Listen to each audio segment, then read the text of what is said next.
Start. सलाम आदाब, मैं रमीज़ रेज़ा, आप देख रहे हैं KDB लाइव।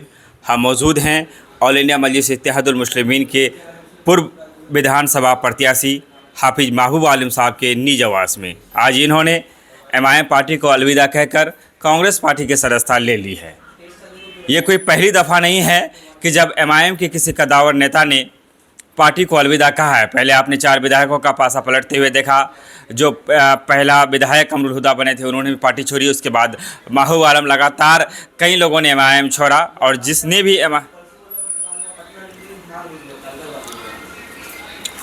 गट्टा लगाना। अस्सलाम आदाब, मैं रमीज़ रेज़ा, आप देख रहे हैं KDB लाइव।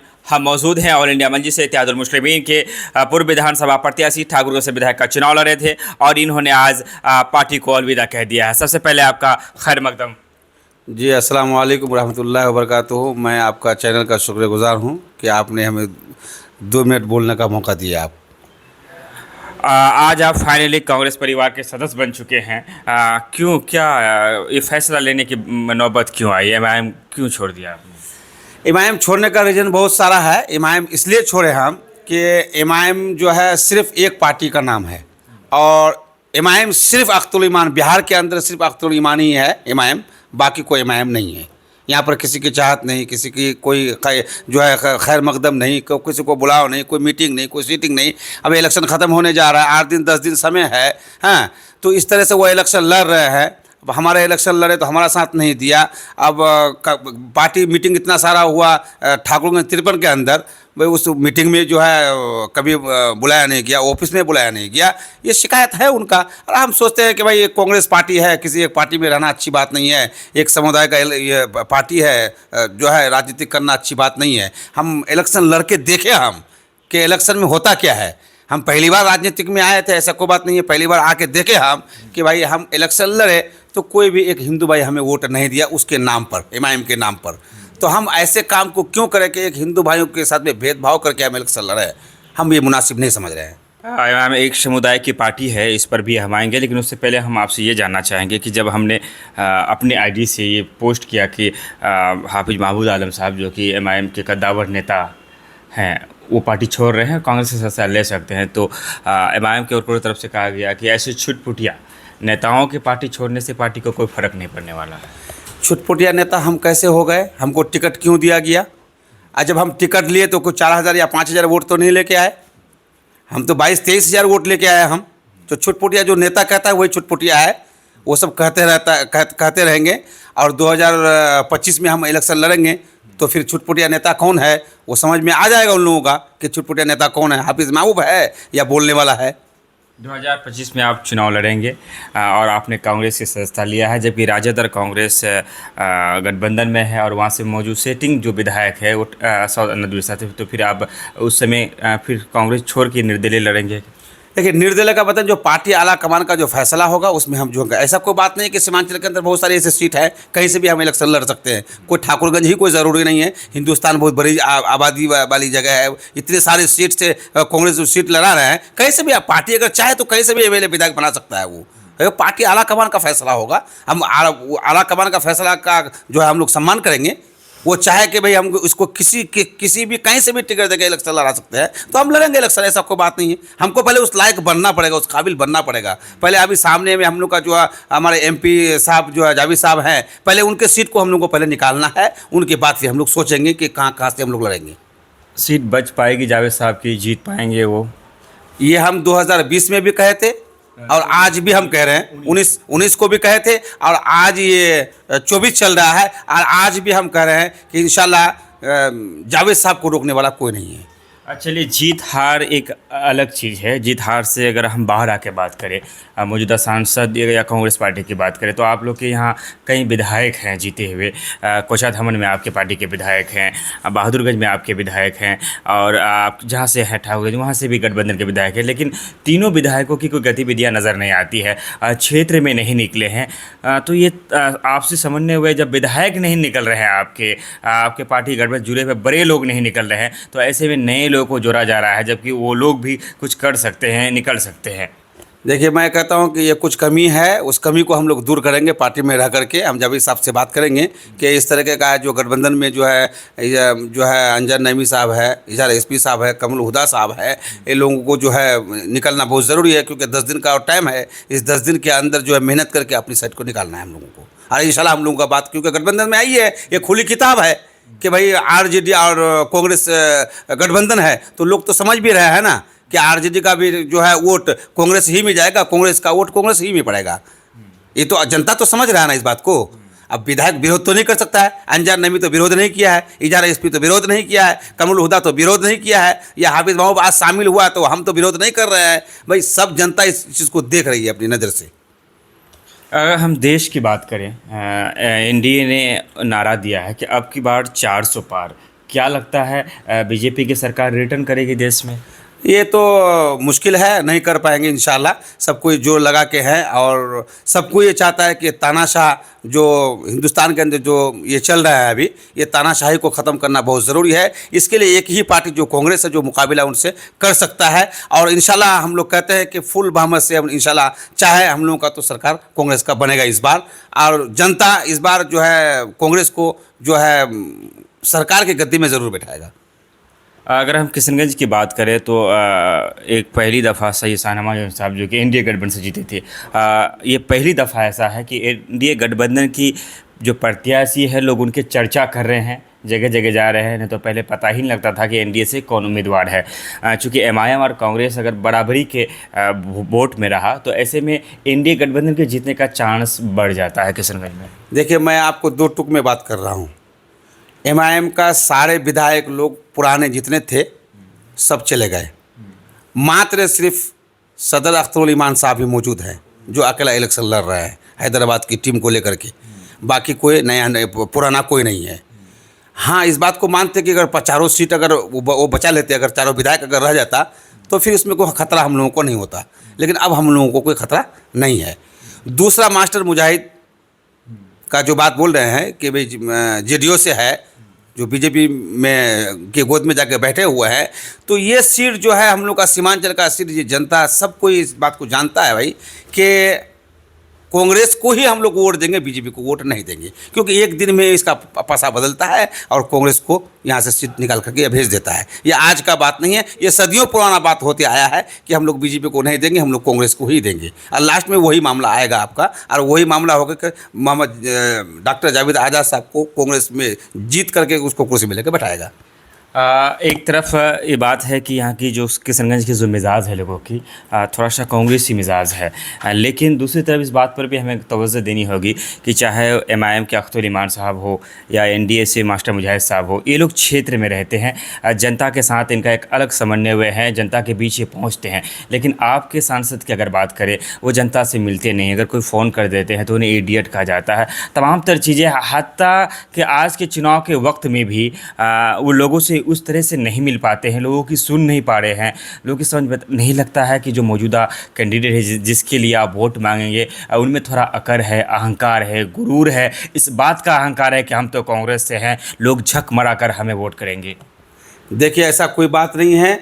वो एमपी हैं, सीमांचल का हम लोग का किशनगंज का वो एमपी है। वो दिल्ली में अगर नहीं रहेगा तो काम कहाँ से होगा? उसको काम से मतलब है, जनता उनको काम करने के लिए वोट देता है। आज मास्टर मुजाहिद साहब अगर लोगों का सेवा करता है तो किसी कुर्सी में नहीं है, वो इस कुर्सी को हासिल करने के लिए लोगों का घर घर तक जाके के सेवा करते हैं। वो भाई किसी का लाश ला के दे दिया, किसी को सामागरी का सामान दे दिया, किसी को कुछ कर दिया, किसी को कुछ कर दिया। वो काम तो हाफिज महबूब भी करता है।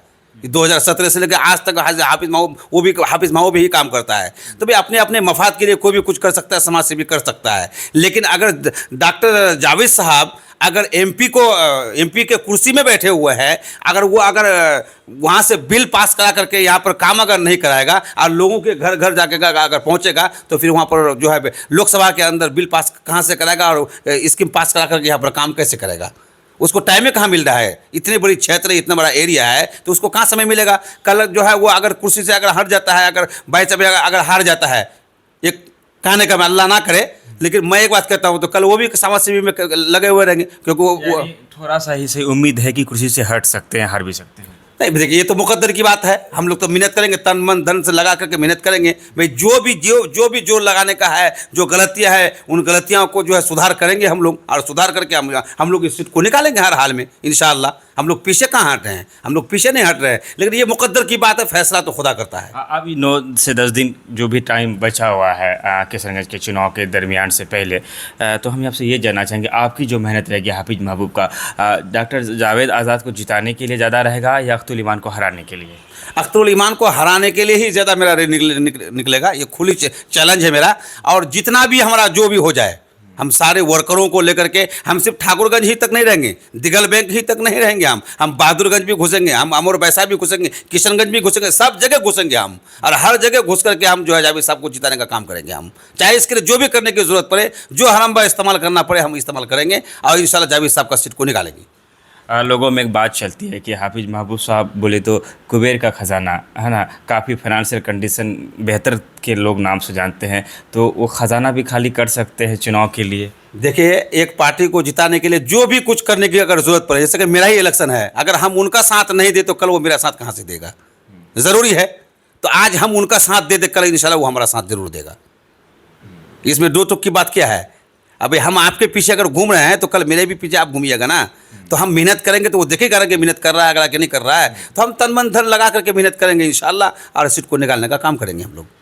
एक बात जो बार बार आप कह रहे थे कि आपका जब चुनाव हुआ था तो हालांकि एमआईएम ने आपको टिकट तो दिया था, लेकिन पार्टी ने वो चीज़ें नहीं की थी जो उसे करना चाहिए था, और कई दफ़ा आपने कहा है कि पार्टी आपको हराने के लिए काम की थी, जो वहाँ से दूसरे कैंडिडेट थे उनके सपोर्ट में, इस तरह की कुछ चीज़ें थी। मैं चाहूँगा थोड़ा सा उस पर बात हो जाए। देखिए, पार्टी टिकट दे के हमको सिर्फ छोड़ दिया था। पार्टी टिकट दिया, पार्टी ने हमारे साथ में सौतेलापन वाला व्यवहार वाला काम किया, और पार्टी का कोई भी टीम, हैदराबाद वाला टीम आया तो वो भी हमारे साथ में काम नहीं किया। बाकी अख्तुल ईमान साहब का जितने सारे वर्कर थे, कोई भी ईमानदारी के साथ में काम नहीं किया। वो लोग आरजेडी का काम किया था। अगर ऐसा बात हम अगर सोचते कि नहीं, उनके जो है लोग, उनके वर्कर हमारे साथ में इस तरह से गद्दारी करते तो उन लोगों को नहीं छूते, हम दूसरी टीम को तैयार करके हम अपनी सीट को निकाल लेते। लेकिन फिर भी हम वक्त के मिनिस्टर को हराए हैं। ये बात मालूम है आपको कि नौशाद साहब वक्त के मिनिस्टर रहे ना, मैं उनको हराया हूँ। पहली बार राजनीतिक में आकर के 22-23 हज़ार वोट लेके आए, तो हम अपने बलबूते पर लेके आए, वो एमआईएम के बलबूते पर लेके नहीं आए हम, क्योंकि एमआईएम का लोग तो साथ ही नहीं दिया, एमआईएम का वर्कर भी साथ नहीं दिया। बैरिस्टर असदुद्दीन ओवैसी साहब का प्रोग्राम नहीं हुआ। जहाँ पर जो है आप लोग देखिए, बहादुरगंज में देखिए, आप इधर किशनगंज में देख लीजिए भाई, एक विधानसभा के अंदर 4-4 दफ़ा बैरिस्टर असदुद्दीन ओवैसी साहब जो है हेलीकॉप्टर उतारते हैं, लेकिन मेरे क्षेत्र के अंदर 2 बार उतरा तो 2-2 मिनट करके उतरा, 5 मिनट का भी बयान नहीं दिया उसने। कैसे सीट को निकाले? हम अपने मेहनत के बलबूते पर 22-23 हज़ार वोट लेके लोगों को ला के दिखाया हम कि भाई हाँ, हमारे अंदर भी क्षमता है, हम भी एमएलए के लायक हैं, हम भी कुर्सी एमएलए के जो है बन सकते हैं। लेकिन जनता ने हमें वोट दिया हमें, लेकिन कुछ बाकी अगर है या कोई कमी है, उसको इंशाल्लाह हम 25 तक पूरा करके छोड़ेंगे। क्या वजह होगी? आपसे कुछ नाराज़ होंगे पार्टी, या उसका आकलन हो गया था कि हाफिज महबूब साहब टिकट नहीं निकाल पा रहे हैं, या दूसरे पार्टियों की तरफ से कोई नीचे जाने का प्रयास रहा होगा? क्या वजह तो होगी ना कुछ? ये इसमें खेला होता है। अच्छा। इसमें खेला हो, देखिए मेरा कहने का मतलब है, ये राजनीतिक बहुत गंदी चीज़ है। मैं आपको बोल रहा हूँ, आपके चैनल के माध्यम से बोल रहा हूँ। फिर भी आप राजनीति में बने रहना चाहते हैं? हाँ, फिर भी भाई राजनीति गंदी है, लेकिन हम गंदी राजनीति नहीं करना चाहते हैं, ना हम करेंगे। हम ये सोचते हैं कि राजनीतिक ईमानदारी वाला राजनीतिक हो, जिस तरह से जावेद साहब ईमानदारी से राजनीति कर रहे हैं, ना किसी को गाली दे रहे हैं, ना किसी से झूठा बात कर रहे हैं, ना झूठा वादा कर रहे हैं। उसी तरह से हम भी हैं कि भाई किसी से ना झूठा वादा करना है, ना झूठा किसी से बात करना है, ना झूठा बयानबाजी करना है। हमें वो सब करने की ज़रूरत नहीं है। जनता अगर जिसको चुनेगा तो उनके इखलाक और उनकी किरदार से जनता उनको चुन करके कुर्सी में बिठाएगा। इखलाक और किरदार से? जी, इखलाक और किरदार सही होना चाहिए। मैं अगर एक छोटो बात अगर आपका झूठा होता है, लेकिन आप जिस कुर्सी में बैठ करके जो फैसला करते हैं, वो फैसला आपको सही, आपका सही होना चाहिए। वो फैसला जावेद साहब का है कि अगर ये तो काम करेंगे तो हाँ कर देंगे, वो कह दिया कि नहीं करेंगे तो वो काम को नहीं करेंगे। एक लंबा समय आप मस्जिद के साथ रहे। मैं पार्टी को अगर माइनस कर दूं तो अख्तुल ईमान की अगर व्यक्तित्व की बात करें, उनके व्यवहार की बात करें, तो क्या कुछ खूबियां लगी, क्या कुछ कमियां लगी उनकी? अपनी जो पर्सनैलिटी है उसको लेकर? नहीं, उसके अंदर गुरूरियत है। हमको पार्टी का टिकट मिला, हमको बैरिस्टर असदुद्दीन ओवैसी साहब ने टिकट दिया हमें, हम पे इलेक्शन लड़े, लेकिन जब से लेकर आज तक आप बोल रहे कि लंबे अरसे हैं, उनको बोलिएगा अपना फ़ोन चेक कर ले वो कि हमसे कितने दफ़ा बात किया है वो। तो ये गुरूरियत नहीं है तो क्या है? कितने दफ़ा भाई 4 दफ़ा या 5 दफ़ा उसने एक एक सेकंड, एक दो दो दो सेकंड करके उसने बात किया है। बताइए कि एक प्रत्याशी के साथ में इस तरह का बात किया जाता है, या इस तरह पार्टी चलाया जाता है? इस तरह से पार्टी चलता है? ऐसा नहीं चलता है ना। या उनके सामने में हम लोग कुछ है ही नहीं। यानी वो अगर सदर है, वो अगर एमएलए है, वो अगर एमपी का इलेक्शन लड़ रहा है तो वो बड़ा है, हम लोग कुछ नहीं है।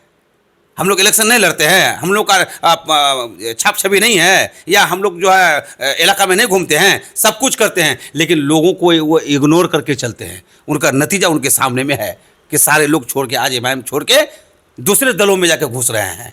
ये उनकी कमी है, दूसरे की कमी नहीं है। ये अख्तर ईमान साहब की कमी है कि लोग एमआईएम छोड़ करके 4 विधायक भाग गए। सदर तो आप हैं ना, बिहार का सदर, बिहार का कमान तो आपके हाथ में है ना, क्यों छोड़ के चले गए? चलो वो जीते हुए थे, वो खरीदो फरोख्त में चले गए, लोग आरोप लगा रहे थे कि खरीदो फरोख्त में चले गए, पैसे कमाने के लिए चले गए। मैं खुल के बात कर रहा हूँ, मैं आरोप नहीं लगा रहा हूँ, लोग जो कह रहे थे चले गए, उसमें कौन सी बड़ी बात है? आपके अंदर क्षमता नहीं है भाई 2 आदमी को, 4 आदमी को रोकने का, अपने विधायक को नहीं रोक पाए। कमरुल हुदा साहब 1 साल का एमएलए रहा, 1 साल में एमएलए रहा ना, वो सबसे पहला नंबर अगर झंडा को गाड़ने वाला था तो वो हमारे कमरुल हुदा साहब थे। उनका भी यही आरोप है कि उनको अभी हराने में पार्टी के जो उनके बहुत करीब के जो लोग रहे होंगे, उनके जो मैंने अपने हैं, उनका बहुत बड़ा योगदान रहा था। दोनों, ये ठाकुरगंज कृष्ण पुठिया, ये दोनों के साथ में सौतेलापन वाला व्यवहार वाला, इन दोनों को हराना है, हर हाल में हराना है तो हराया।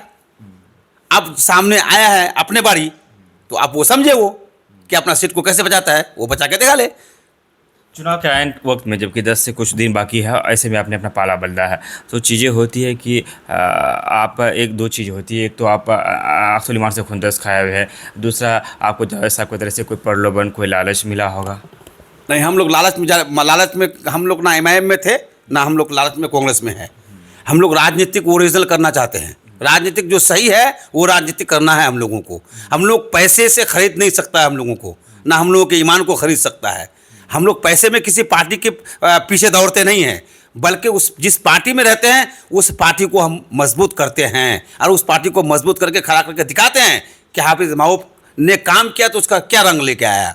आज कांग्रेस में हम शामिल हुए हैं, इंशाल्लाह आप देखिएगा इसका नतीजा 4 तारीख को आप देख लीजिएगा आप कि क्या नतीजा आ रहा है जावेद साहब के इसमें नेतृत्व में। आखिरी अपील क्या करना चाहेंगे जो लोग देख रहे होंगे किशनगंज लोकसभा के में वो अगर आते होंगे, तो हाफिज महबूब आलम साहब जो कि आज ही कांग्रेस के दामन को थामे हैं, एमआईएम के दामन से अपना नाता तोड़े हैं, तो यहाँ के आवाम के लिए क्या मैसेज क्या रहेगा कि लोग जावेद साहब को क्यों वोट दें, कांग्रेस को क्यों पसंद करें?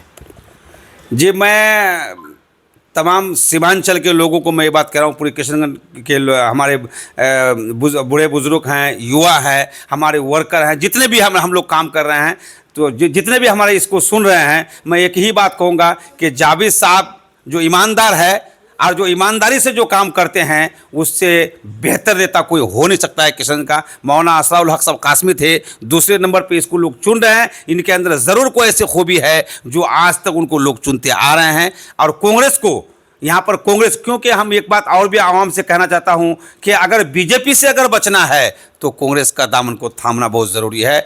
आज जो है जावेद साहब को मत देखिए, कांग्रेस को देखिए आप, क्योंकि कांग्रेस का सरकार बनने जा रहा है। क्योंकि अपने वोट को ख़राब ना करें, जावेद साहब को कुर्सी में बिठाएं, यही आदमी जाके वहाँ पर जो है अपने सीट को बढ़ाएगा। और वहाँ पर जो है अगर सरकार हम लोग अगर बना देते हैं कांग्रेस का, तो भाई जिस तरह से 75 साल इस देश को चलाया है कि कोई फितना फसाद नहीं हुआ, कोई लड़ाई कोई दंगा नहीं हुआ, इसी तरह से बिल्कुल शांत माहौल से ये देश जो है कांग्रेस का हुकूमत बनेगा, तो हम लोग शांति से जो है इस देश को चलाएगा। और शांति माहौल हिंदुस्तान में रहना बहुत ज़रूरी है, इसके लिए कांग्रेस को वोट दें। बहुत बहुत शुक्रिया, आपने हमें अपना जो बहुमूल्य वक्त है वो दिया। अब विदा लेना चाहेंगे हम आपसे जिस तरह से एनडीए वाले कहते हैं कि आप पार्टी को मत देखिए, कैंडिडेट को देखिए। कांग्रेस वाले कहते हैं कि आप कैंडिडेट को मत देखिए, पार्टी को देखिए। एमआईएम वाले कहते हैं कि आप ना पार्टी देखिए ना कैंडिडेट देखिए, बल्कि आप कौम को देखिए। हमारे सीमांचल के विकास की बात कब होगी, हमारा सीमांचल डेवलप कब करेगा, हमारी ज़रूरतों पर जो चीज़ें हमें चाहिए होती है उसके लिए विचार कौन करेगा। मौका है आज आपके हाथ में, इस मौके को गनीमत समझिए। हर तरह के लोग हर तरह की बातें कहेंगे, लेकिन आखिर में हम भी आपसे यही कहना चाहेंगे कि जनता जनार्दन होती है। अपनी मत का इस्तेमाल इस अपने दिल से कीजिए और अपने किशनगंज की तमाम तर चीज़ों को बारीकियों से नज़र डालिए, हर चीज़ पे गौर करें। जिस तरह कि हम अपनी ज़िंदगी के छोटे छोटे फैसलों लेने के लिए हर पहलू को देखते हैं, किसी एक पहलू को देखकर हम किसी के लिए अच्छा, किसी के लिए बुरा, किसी के लिए ख़राब का निर्णय नहीं ले। बात कर रहे थे ऑल इंडिया मजलिस इत्तेहादुल मुस्लिमीन के पूर्व विधायक प्रत्याशी के साथ। आज इन्होंने भी पार्टी को अलविदा कहा। एक तरफ एमआईएम पार्टी जीत के दावे कर रहे हैं, बिल्कुल उसी तरह का दावा जिस तरह 2019 में कर रहे थे। जदयू वाले भी दावा कर रहे हैं, तो फिर कांग्रेस वाले भी दावा कर रहे हैं। ऊंट किस करवर बैठेगा, जीत किसकी होगी, फतेह किशनगंज कौन करेगा, ये तो आने वाले वक्त में ही पता चल पाएगा। लेकिन इस बार आपको हम ये बताते चले कि इस बार जिसको भी हार मिलेगी, धक्का बड़ा गहरा मिलेगा। क्योंकि हम जब पार्टियों से मिलते हैं तो उनका क्या रिएक्शन होता है, आपको हम थोड़ा सा बताना चाहेंगे। हम जब जदयू वाले से मिलते हैं तो वो इतने जुनून में है कि अगर बस चले तो वो जीत से पहले ही विजय जुलूस निकाल ले। जब एमआईएम वाले से आप मिलेंगे तो आपको ऐसा लगता है कि जैसे एमआईएम तो कभी चुनाव हारने के लिए लड़ता ही नहीं है। वहीं आप जब कांग्रेस वालों से लड़ेंगे तो कहीं ना कहीं कांग्रेस को भी इस बात का गुमान है कि आखिर में थक हार कर जनता हम पर ही विश्वास करेगी, हम अगर मेहनत ना भी करें तो हम जीते हुए हैं। लेकिन होगा क्या, जनता फैसला क्या लेंगे, इसके लिए हमें इंतज़ार करना पड़ेगा। केडीबी लाइव को आप देख रहे थे, मैं रमीज़ रज़ा आपके साथ था। चैनल को सब्सक्राइब करते हुए बेल आइकन को दबाते रहें, और अगर बातों के दरमियान हमने भी कोई गलत बात कही हो तो मुझे भी माफ़ करें, या फिर हम जिसका बाइट ले रहे थे उन्होंने भी कोई गलत बात करें तो मैं उनके तरफ से भी, अपने तरफ से भी माफ़ी का ख़स्तगार हूँ। धन्यवाद, शुक्रिया, आदाब।